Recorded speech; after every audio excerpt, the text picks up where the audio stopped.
Preparing next year's executives not only doesn't have to be a burden, it can actually lighten the load.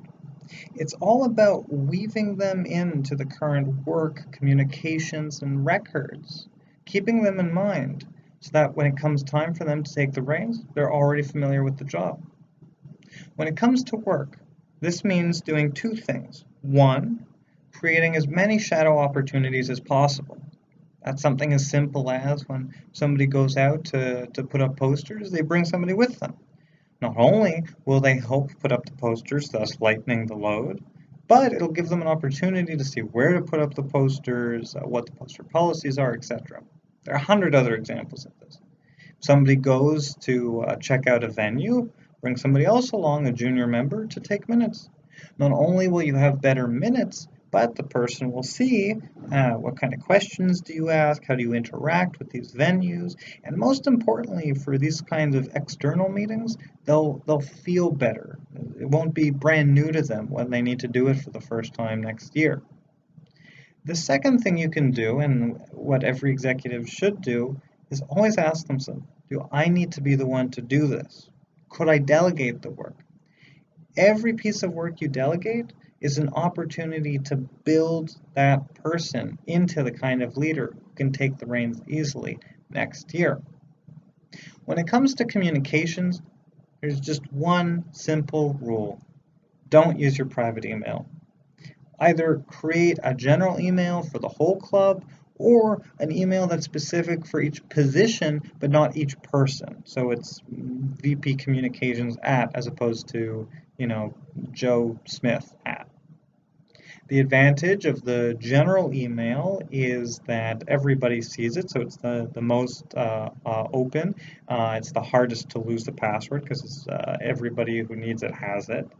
On the flip side, it can get messy. People can open emails they shouldn't have and then forget to flag them, and things fall through the cracks more easily. On the flip side, the separate email for each position, its advantage is that people can create the file structure, the folder structure that they want, but it can get idiosyncratic. That's the disadvantage. And there's a greater risk of losing the password. You need to make sure somebody else has the password in case they disappear or forget the password. The other thing you can do is when there's a particularly important relationship, let's say with a new venue or a key sponsor or the club's coordinator, that you CC somebody, that it isn't just one person who has the relationship with them.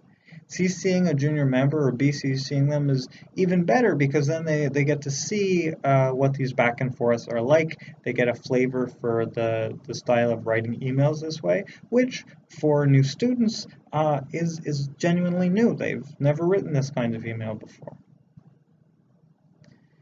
When it comes to the information and documents, the best thing you can do is just work in the drive. Whether that means work in the cloud, whether that means Google Drive or Dropbox or what have you, it doesn't really matter.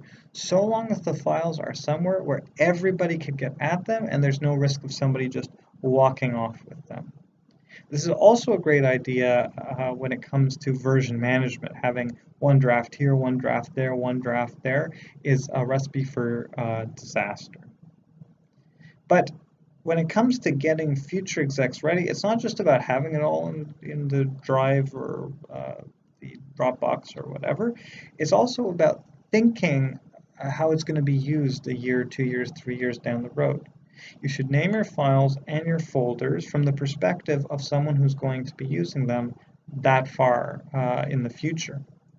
If you keep 3 years, 4 years, 5 years in mind, definitely next year's execs will be able to navigate and use the files and folders better. Now for the information that gets lost, that never quite gets written down, the sort of stuff that only comes from experience, the best thing you can do is create opportunities for it to be written down.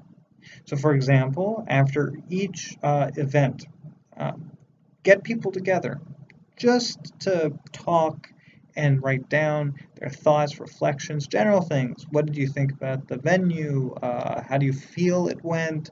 What did you hear from the crowd? These kinds of things that lead to documents that capture these insights that only really come from experience are invaluable to new leaders down the road. If you implement just a few of these practices, you'll be well on your way to getting people ready to immediately hit the ground running and lead.